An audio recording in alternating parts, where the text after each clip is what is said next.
Are your friends keeping you depressed? You've been struggling for a while. If you're depressed, if you're suicidal, nothing in your environment has changed for a while. I want you to ask yourself this question. Are the people you're currently hanging out with at the place in life that you want to be? Because if they're not, then they might be wasting your energy and keeping you stuck. After I attempted to take my life in 2014 and I decided to go on this healing journey, as I felt like I had to, one thing I realized is that no one I was hanging out with was where I needed to be, and none of them could help me accomplish the goals that I had achieved for myself. So for the last 10 years, I've mastered the art of hermit mode.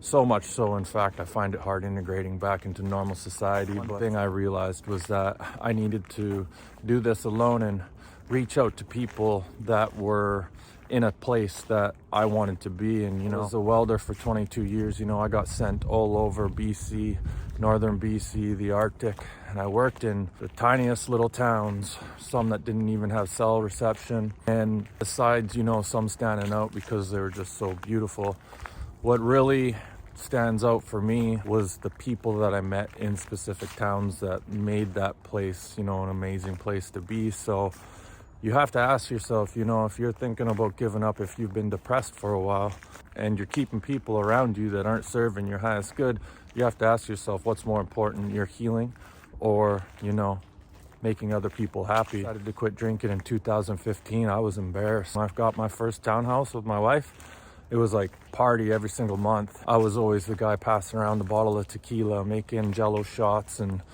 never really remembering what happened that night, right? And I was surrounded by like-minded individuals. And when I quit drinking, I had people showing up to my house with booze, just like, yo, what's up? I'm like, oh, I quit drinking. Like, what? You quit drinking? I put all this pressure on me. Just have to ask yourself, when it gets to a point where you're thinking about giving up, you have to make yourself the priority as your number one, and keeping yourself held down ain't gonna do anybody any good. That's all I got. Thanks for watching.